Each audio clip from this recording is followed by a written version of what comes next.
Assalamu alaikum students, how are you?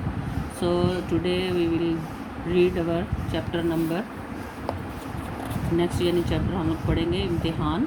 ये Mirza फ़रतुल्लाह bag का तहरीर करता है। मिर्ज़ा फ़रतुल्लाह बेग के बारे में चंद बातें पढ़ लेते हैं कि मिर्ज़ा फ़रतुल्लाह बेग दिल्ली में पैदा हुए और सेंट स्टेशनरी कॉलेज दिल्ली से बीए किया। ज़माना तालिब इल्म में ड्रामे और क्रिकेट का शौक़ रहा और 1907 में हैदराबाद दक्कन चले गए और पहले तालीम फिर अदालत के महकमों से वाबस्ता रहे। वो तरक्की करते करते होम सेक्रेटरी के अहदे तक जा पहुँचे, जहाँ से रिटायर्ड हुए और पेंशन हासिल की। उन्होंने हैदराबाद ही में वफ़ात पाई।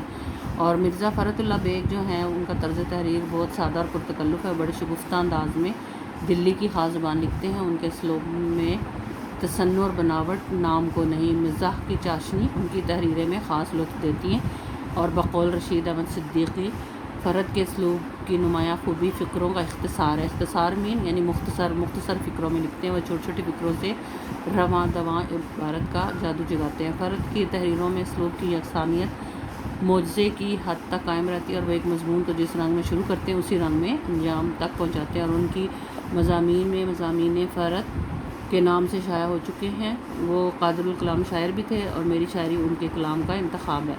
इसके अलावा मिर्ज़ा फ़रतुल्लाह बेग इब्तिदा में मिर्ज़ा अलम नशरा के नाम कलमी नाम से लिखते रहे। बबाए उर्दू डॉक्टर मौलवी अब्दुल हक और अज़मतुल्ला ख़ान ने उनकी हिम्मत बढ़ाई और फिर वो अपने असली नाम से लिखने लगे। नज़ीर अहमद की कहानी, फूल वालों की सैर और दिल्ली का एक यादगार मुशायरा उनके यादगार मज़ामीन हैं।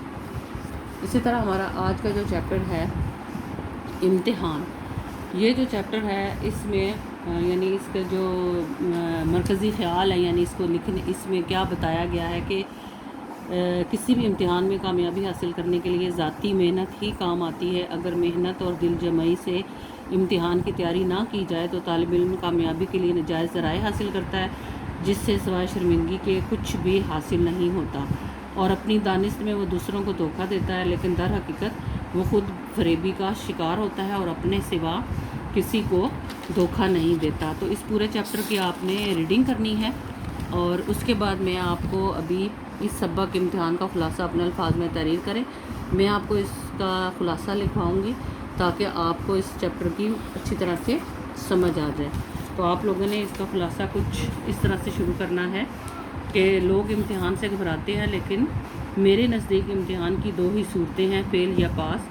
मैंने बहुत से दोस्तों को इम्तिहान के दिनों में बेकरार देखा। मैं तो सारी उम्र इम्तिहान दे सकता हूँ, लेकिन पढ़ने और याद करने की शर्त के बगैर। यानी जो राइटर है वो अपने बारे में ये बता रहा है कि मैंने 2 साल में लॉ क्लास का कोर्स पूरा किया। लॉ क्लास का मतलब है यानी क़ानून की पढ़ाई। मुंशी साहब दोस्त थे, इसी वजह से हाज़िरी लग जाती थी और मैं दोस्तों के साथ टहलता रहता। वालिद साहब खुश थे कि मुझे पढ़ने का शौक़ है, इसलिए मैं एक बड़ा वकील बन जाऊंगा। 2 साल जल्दी गुजर गए। इम्तिहान सर पर आ गया। मैंने इम्तिहान की तैयारी के लिए अलग कमरे का मुतालबा किया तो वालिदा साहिबा ने अपना कमरा मेरे लिए खाली कर दिया। मैं रात जल्दी ही दरवाज़ा बंद करके सो जाता तो घर वाले समझते कि बेचारा पढ़ाई में मसरूफ़ है। जब इम्तिहान के दिन करीब आए तो मैंने वालिद साहब से कहा कि अभी मेरी तैयारी मुकम्मल नहीं हुई, मगर वालिद साहब बोले कि तुमने बहुत मेहनत की है, इसलिए इम्तिहान में शिरकत ज़रूर करो। कामयाबी और नाकामी तो अल्लाह के हाथ में है। मुकर्ररा दिन पर कमरा इम्तिहान में पहुंचा तो मेरे जहन में ख्याल था कि मुझे कमरा इम्तिहान में गैबी इमदाद मैसर आएगी, यानी कोई शरीफ निगरान मुझे पर्चा हल करवा देगा या किसी कम हैसियत मुलाजिम को इनाम का लालच देकर अपना पर्चा किसी दूसरे तालिब इल्म से तब्दील करवा लूँगा। मुझे अपने बैठने की जगह नहीं मिल रही थी। मैंने इसकी बाबत निगरान से पूछा और जो मुझे खुद मेरी जगह पर छोड़ आया। मैं समझा ये शरीफ आदमी ज़रूर मेरे लिए आसानियाँ करेगा। पर्चा तकसीम हुआ तो सारा पर्चा पढ़ने के बाद मुझे पता ना चल सका कि ये किस मज़मून का पर्चा है। मैंने निगरान से पूछा तो उसने मुझे कुछ बताए बगैर उन्वान पर उंगली रख दी। तब मालूम हुआ कि ये असूल क़ानून का पर्चा है। मैंने अपने बराबर वाले से पूछने की कोशिश की तो गार्ड ने मुझे ऐसा करने से मना कर दिया और कहा जनाब अपने पर्चे पर नज़र रखें। इसी तरह दूसरों से मदद मिलने की तवक्को ख़त्म हो गई। मैंने गार्ड साहब से पूछा कि इस दूसरे सवाल का क्या जवाब है, तो मुस्कुरा कर बोले मुझे तो मालूम नहीं। ऐसे आलम में पर्चे के 6 घंटे गुजारने मुश्किल थे। मैं तो आधे घंटे के बाद ही कमरा इम्तिहान से बाहर आना चाहता था, मगर वालिद साहब रोज़ाना 11 बजे ही आकर बाहर बैठ जाते थे। मैं वालिद साहब से पर्चे के सख्त होने की शिकायत करता, लेकिन वालिद साहब मुझे तसल्ली देते। वालिद साहब ने मेरे लिए सिफारिश भी की, लेकिन बेसूद मुमतहिन ने सिफारिश मानने से इनकार कर दिया। اور جب نتیجہ سامنے آیا تو وہی کہ میں نے صرف اور صرف سارے پرچوں میں مجموعی طور پر 2 نمبر ہی حاصل کیے تھے۔